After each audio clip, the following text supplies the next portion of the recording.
Absolutely, here's the next part of the story, focusing on rebuilding, internal transformation, and the rise of a new global identity. Chapter 8, The Iron Rebuild. Victory was just the beginning. Post-war Pakistan was a nation changed, scarred yet stronger. Cities like Lahore, Sialkot, and Rawalpindi bore the bruises of missile strikes and drone incursions. But under the leadership of Prime Minister Khadija Farooq, a national initiative called Naya Zarar, New Resolve, was launched. Engineers returned from the front to build bridges instead of blowing them up. Veterans joined education reform panels. War tech, especially the AI from Black Crescent, was repurposed for civil infrastructure, traffic systems, agriculture, even medicine. The nation that had once stood as a regional underdog now became the center of a technological and humanist renaissance. Chapter 9, Enemies Without, Eyes Within. Peace made new enemies. Western intelligence agencies grew wary. Pakistan's success was too complete, its society too suddenly efficient. Accusations flew, secret alliances with rogue states, hidden weapon systems, suppressed dissent. But Pakistan remained calm. The Inter-Services Intelligence, ISI, quietly tracked every attempt to destabilize the region. When a CIA-backed false flag operation attempted to frame Pakistan in a global cyber attack, Director Kamran Shah exposed the entire plan in a live UN broadcast. The world was stunned, and for the second time in a year, Pakistan came out not just clean, but dominant. Chapter 10, Children of the Thunder. A new generation was rising. Inspired by the heroism of the war, youth academies exploded across the country, STEM programs in rural villages, pilot training simulators in mountain schools. Girls in Balochistan learned to fly drones before they turned 16. Boys in Karachi coded AI defense nets between homework and Maghrib prayer. The world watched, confused. Pakistan wasn't just preparing for the next war. They were preparing to lead. Epilogue, Humanity's Frontier. By 2050, Pakistan launched its first permanent lunar communications satellite, Iqbal-1. Named for the poet-philosopher who dreamed of a self-reliant Muslim world, it beamed a single message across Earth's orbit. From the ashes of war, we rose not to dominate, but to illuminate. And across continents, across rivalries, across ancient hatreds, people listened. Because Pakistan had done what no one expected, it had proven that when humanity is tested, it doesn't just fight back. It thrives. Would you like to continue into a sci-fi sequel, e.g., space exploration, future alliances, or deepen the current storyline with political drama and rival uprisings? Excellent, let's take the story further into a bold sci-fi evolution, blending political intrigue with space exploration, as Pakistan takes its place on the world and interplanetary stage. Chapter 11, The Star Above Siachen. In 2052, the snow-covered peaks of Siachen had become home to more than border patrols. They now hosted the world's highest spaceport, Babi Falak, Gateway to the Heavens. Jointly built by Pakistani scientists and former Black Crescent engineers, Babi Falak launched Shaheen-X, the first Pakistani orbital shuttle capable of autonomous lunar rendezvous. The mission? Establish the first Muslim-led research outpost on the Moon, Arkham base, dedicated to peace, energy exploration, and AI ethics in space. Other nations, especially India, watched with clenched teeth. They had underestimated Pakistan on Earth. Now they had to compete beyond it. Chapter 12, Shadows on the Moon. But progress comes with echoes. Shortly after Arkham base became operational, its deep lunar scanners picked up an anomaly buried beneath the surface of the Shackleton crater. It wasn't natural, and it wasn't human. A multinational race began to investigate the object, rumored to be a pre-human artifact or alien technology. But Pakistan had the lead. Asma Javed, now elevated to UN Space Oversight Chair, brokered a deal. Only nations with a proven record of peaceful space advancement would be allowed to participate in the recovery effort. It excluded the very nations who had tried to sabotage Pakistan decades earlier. The power dynamic had flipped. Chapter 13, The Mars Accord. Meanwhile, alliances shifted. Turkey, Nigeria, Malaysia, and even Brazil joined Pakistan in signing the Mars Accord, a framework for ethical space colonization, AI regulation, and anti-weaponization of celestial bodies. This alliance, dubbed the Southern Bloc, shook old world powers. And when the United States attempted to bypass the Mars Accord by launching a weaponized satellite over Martian orbit, Pakistan's new orbital AI defense net, Sapphire-7, intercepted and dismantled the object before it crossed into Red Planet orbit. Global outrage followed, but instead of war, the world turned to the one nation that had never once fired first. Pakistan. Epilogue: Humanity, not divided. In 2055, at a newly established lunar United Nations chamber beneath the Sea of Tranquility, Prime Minister Khadija Farooq gave a speech that would enter every history book on Earth and Mars alike. We were underestimated because of our size. We were ridiculed because of our past. But we stood, and we bled, and we built. We did not rise to prove superiority, we rose to prove humanity can be more than conflict. And if the stars truly are our destiny, then let us reach for them not as nations, but as one people. And for the first time in decades, the world didn't respond with applause. It responded with silence. The odd kind. Would you like the story to continue into a galactic-level threat or first contact scenario, or explore how Earth politics evolve under this new leadership? Sure, here's a fictional HFY, Humanity, yeah, style story titled Pakistan-India War, a heroic victory for the Pakistani Army, an HFY tale. Prologue: The breaking point. In 2045, the world stood on the edge of chaos. Resources were scarce, alliances frayed, and tensions between nuclear neighbors Pakistan and India had reached a boiling point. It started with skirmishes on the Siachen Glacier, but quickly escalated into full-blown war. The world expected devastation. What they didn't expect was Pakistan's resilience. Chapter 1: The Spark. A sudden missile strike on Pakistani soil in Gilgit-Baltistan triggered the response. Within hours, the Pakistani armed forces, under General Adil Rehman, mobilized with surgical precision. India's larger military was confident, too confident. They underestimated the one thing that numbers couldn't measure: sheer will. Pakistan's elite units, backed by AI-powered defense systems and next-gen drone squadrons, punched through enemy lines at Kashmir's northern front like a scalpel through silk. But it wasn't just technology, it was grit. Chapter 2: The Lions of Lahore. While Lahore braced for an attack, a legendary stand was made at Wagah. Colonel Samina Tariq, commanding the 7th Armored Division, rallied troops with a single phrase: "This is our land, let no enemy cross it." Outnumbered 5-1, they held the border for 6 days and nights, using asymmetric warfare and cutting-edge cyber jamming tools. Her division destroyed 4 Indian battalions and disrupted satellite feeds. She became a national icon, the Lioness of Lahore. Chapter 3: The Sky Belongs to Us. Air superiority turned the tide. Pakistani engineers had modified their JF-17 Thunder fleet with experimental anti-stealth systems. As Indian Rafales roared into the skies, they were met by Thunder pilots flying like hawks. Squadron leader Imran Nazir achieved ace status in a single day, shooting down 5 aircraft with maneuvers that defied belief. The message was clear: the skies over Pakistan were sovereign. Chapter 4: The Counterstrike. With India pushing south toward Multan, the Pakistani army launched Operation Zarar. Covert commandos parachuted behind enemy lines, crippling supply chains and communications. India's momentum collapsed. The final blow came when Pakistan's cyber division, codenamed Black Crescent, unleashed a coordinated EMP and digital blackout over northern Indian command posts. Confusion reigned. The Pakistani army surged. By the time ceasefire talks began, Pakistani forces had not only repelled the invasion but pushed into disputed territory, capturing key strongholds. Epilogue: The New Respect. World leaders scrambled to contain the aftermath. In the war's wake, Pakistan emerged not just as a regional power, but as a symbol of determined resistance and tactical brilliance. And the message that echoed across battlefields, from mountaintop bunkers to the skies, was one of raw, human power. We are Pakistan, and we do not fall. Would you like this expanded into a full novella, or adapted into a screenplay or graphic novel format? Great! Here's the next part of the HFY tale, continuing after the victorious end of the war.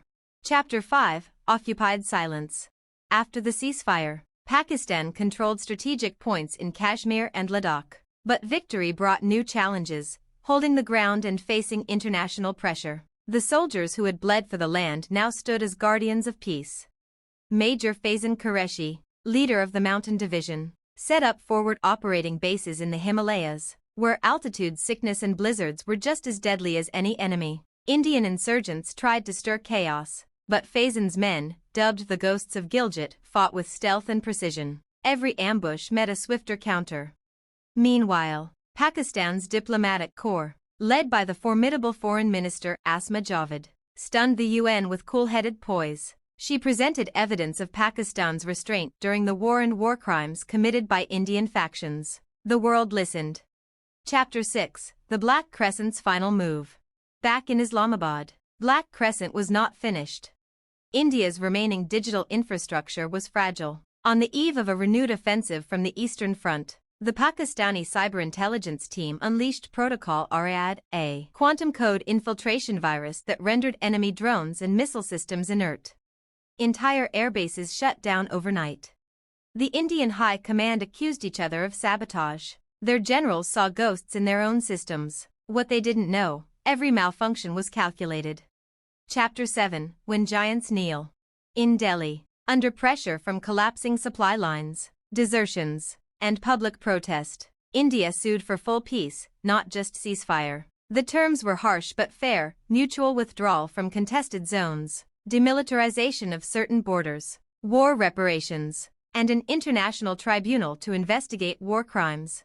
Pakistan, standing tall with dignity, agreed but refused to gloat. As General Adil Rehman stated during a press conference, "We did not fight for conquest, we fought for our future." Epilogue: The Human Flame. Pakistan's victory became more than a military story, it became an HFY legend. Analysts in Beijing and Washington began studying what they called the Pakistani Doctrine, a blend of adaptive warfare, AI integration, and unmatched morale. Documentaries were made, songs were written, children in the streets wore uniforms of the heroes: Colonel Samina, Major Faizan, Squadron Leader Nazir. Pakistan had done the impossible. It had made the world believe again in human resilience. It had proven, when humanity stands on the edge, there will always be those who rise. Would you like the next section to focus on rebuilding and internal transformation, or a new threat from a foreign power? Excellent, let's take the story further into a bold sci-fi evolution, blending political intrigue with space exploration, as Pakistan takes its place on the world and interplanetary stage. Chapter 11: The Star Above Siachen. In 2052, the snow-covered peaks of Siachen had become home to more than border patrols. They now hosted the world's highest spaceport, Bobby Falak, Gateway to the Heavens. Jointly built by Pakistani scientists and former Black Crescent engineers, Bobby Falak launched Shaheen-X, the first Pakistani orbital shuttle capable of autonomous lunar rendezvous. The mission? Establish the first Muslim-led research outpost on the Moon, Arkham base, dedicated to peace, energy exploration, and AI ethics in space. Other nations, especially India, watched with clenched teeth. They had underestimated Pakistan on Earth. Now they had to compete beyond it. Chapter 12: Shadows on the Moon. But progress comes with echoes. Shortly after Arkham base became operational, its deep lunar scanners picked up an anomaly buried beneath the surface of the Shackleton crater. It wasn't natural, and it wasn't human. A multinational race began to investigate the object, rumored to be a pre-human artifact or alien technology. But Pakistan had the lead. Asma Javed, now elevated to UN Space Oversight Chair, brokered a deal. Only nations with a proven record of peaceful space advancement would be allowed to participate in the recovery effort. It excluded the very nations who had tried to sabotage Pakistan decades earlier. The power dynamic had flipped. Chapter 13: The Mars Accord. Meanwhile, alliances shifted. Turkey, Nigeria, Malaysia, and even Brazil joined Pakistan in signing the Mars Accord, a framework for ethical space colonization, AI regulation, and anti-weaponization of celestial bodies. This alliance, dubbed the Southern Bloc, shook old world powers. And when the United States attempted to bypass the Mars Accord by launching a weaponized satellite over Martian orbit, Pakistan's new orbital AI defense net, Safir-7, intercepted and dismantled the object before it crossed into Red Planet orbit. Global outrage followed, but instead of war, the world turned to the one nation that had never once fired first. Pakistan. Epilogue: Humanity, not divided. In 2055, at a newly established lunar United Nations chamber beneath the Sea of Tranquility, Prime Minister Khadija Farooq gave a speech that would enter every history book on Earth and Mars alike. We were underestimated because of our size. We were ridiculed because of our past. But we stood, and we bled, and we built. We did not rise to prove superiority, we rose to prove humanity can be more than conflict. And if the stars truly are our destiny, then let us reach for them not as nations, but as one people. And for the first time in decades, the world didn't respond with applause. It responded with silence. The odd kind. Would you like the story to continue into a galactic-level threat or first contact scenario, or explore how Earth politics evolve under this new leadership? Amazing, let's push the story into a thrilling first contact and galactic stakes phase, where Pakistan's leadership and values are tested on a cosmic scale. Chapter 14, The Signal from Beyond.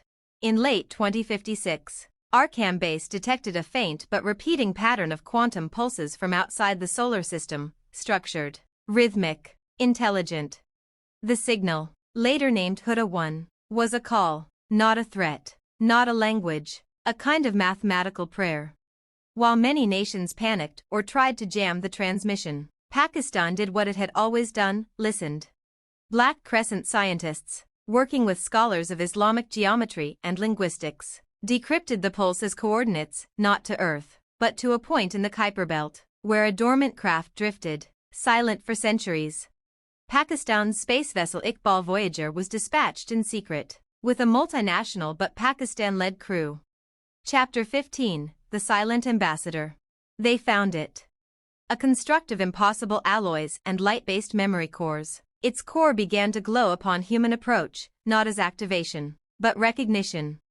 A dormant archive of an ancient civilization that had scouted Earth thousands of years ago. Its creators were long gone, but what remained was a choice. The Ambassador AI, a sentient, decision-making entity, needed a steward. The Ambassador chose humanity. But not all of humanity. It presented the crew with 3 moral tests, based on war, mercy, and unity. Most failed. But the Pakistani commander, Captain Yasir Imran, passed them all, calm, principled, and unyielding. The ambassador declared him the first Earth envoy to the Galactic Assembly. Earth had entered the galactic stage. And Pakistan was its voice. Chapter 16, The Envoy's Burden. Returning to Earth. Yasir's identity was kept hidden at first, but global suspicion flared. Rumors flew that Pakistan possessed alien technology. Superpowers demanded control. Ultimatums were issued. One nearly nuclear. But in a dramatic global broadcast, Yasir revealed the truth, not with bravado, but humility. We are not Earth's rulers. We are its caretakers. What was entrusted to us was not power, but the burden of guiding humanity toward peace before the stars themselves cast judgment. The Galactic Assembly had made it clear, Earth's admission was probationary. If internal wars resumed, if humanity betrayed the ambassador's trust, the planet would be sealed off. Forever. Epilogue, A World Reimagined. Humanity didn't instantly change, but it paused. For the first time in recorded history, global military spending dropped. A planetary constitution was drafted, with Pakistan at its philosophical center. The Misak-e-Zameen, Covenant of Earth, included clauses on AI rights, anti-colonialism in space, and the preservation of culture amid progress. And on the anniversary of the war that once nearly destroyed them, a statue was unveiled in Islamabad. It was not of a general or a politician. It was a figure looking skyward, hand raised, not in a fist, but a greeting. Humanity had risen, not through conquest, but through character. Would you like to continue with Earth's entry into the Galactic Assembly, or explore a looming threat from beyond that tests everything humanity, and Pakistan, has built? Let's continue. Now Earth enters the Galactic Assembly, a council of ancient and advanced civilizations. But with this honor comes a challenge far greater than any war Earth has ever faced. Chapter 17, the assembly of 1,000 suns. In 2058, a wormhole opened above Jupiter's orbit. Through it emerged a latticework vessel of light, the Zayari Concorde, emissaries of the Galactic Assembly. Earth's chosen representative, envoy Yasir Imran, was summoned to speak before the most powerful beings in the galaxy. There, surrounded by species millions of years old, he delivered his address in Urdu, translated by the ambassador AI. We are not the wisest, we are not the oldest, but we are still standing because we believe in tomorrow. His humility earned Earth's provisional seat. Pakistan, as steward, was granted responsibility for overseeing the planet's integration into the wider galactic society. But not all delegates were pleased. Chapter 18, The Silence Beneath Vega. During Earth's induction, whispers circulated within the assembly, rumors of a shadow signal emitted from Vega's dead moon. The Zayari had ignored it for centuries, but now, after Earth's admission, it had changed frequencies. It spoke in a new language. Urdu. The message was simple: you brought them here, now we are awake. The assembly panicked. The Shaitar, an ancient hostile species thought extinct, had returned, not as conquerors, but as reclaimers. Long ago, they were sealed beyond Vega by a coalition that included the ambassador's creators. Now, Earth's presence, its unique neural signal pattern, had unlocked their prison. And they were coming. Chapter 19, The War of the Unseen. Earth had 1 year. 1 year to unify, prepare, and stand ready, not just to defend itself, but to protect the assembly that had hesitated to trust it. Under Pakistan's leadership, the Unified Earth Defense Accord (UEDA) was formed. Every nation contributed ships, soldiers, and scientists, but the core strategy came from Islamabad, drawing on the Black Crescent archives, lunar AI, and cultural doctrines rooted in asymmetric resilience. Pakistan's doctrine was simple. We do not win by being stronger, we win by refusing to fall. And when the Shaitar's bioships emerged, twisting space and ripping reality, it was Pakistan's orbital AIs and gravity warp lancers that met them first. Not with fear, but with fury. Chapter 20, The Last Verse. In orbit above Neptune, the final battle began. The Shaitar's flagship, a hive-winged monstrosity, began transmitting a frequency that scrambled AI, turned allies against each other, and tore holes in space-time. Only one vessel remained unaffected, Iqbal Voyager 2, its systems protected by Quranic mathematical harmonics embedded into its AI by Pakistani engineers. Captain Yasir, now scarred and aged, piloted it alone into the heart of the Shaitar's mind. There, as the core threatened to consume his consciousness, he recited the last verse of Surah Al-Baqarah. Allah does not burden a soul beyond that it can bear. And with that resonance, the core collapsed. The Shaitar were silenced. Epilogue: Earth, the Flamebearer. The assembly named Earth not just a member, but a guardian world. Statues of Yasser and his crew were built not only in Lahore, but on the moons of 7 allied planets. And on the steps of the assembly's throne world, etched in every language ever spoken, were words spoken by a once-forgotten nation. We rose not as conquerors, but as the stewards of humanity's fire.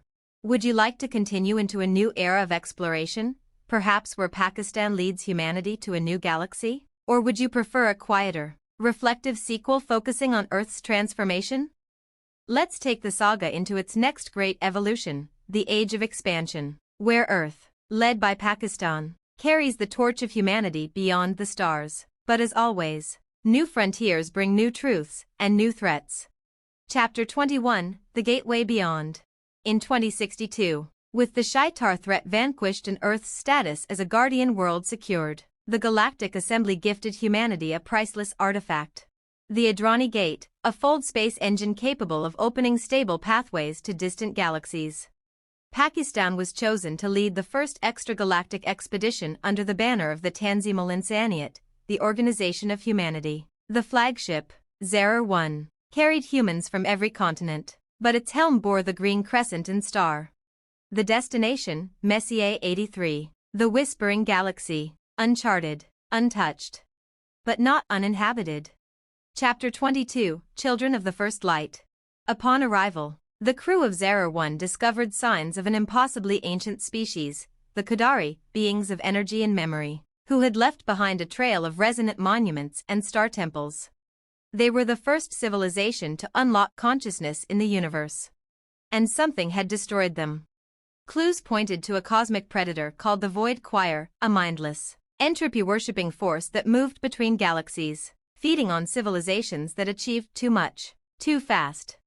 And it had marked humanity next. Chapter 23, The Archive Within.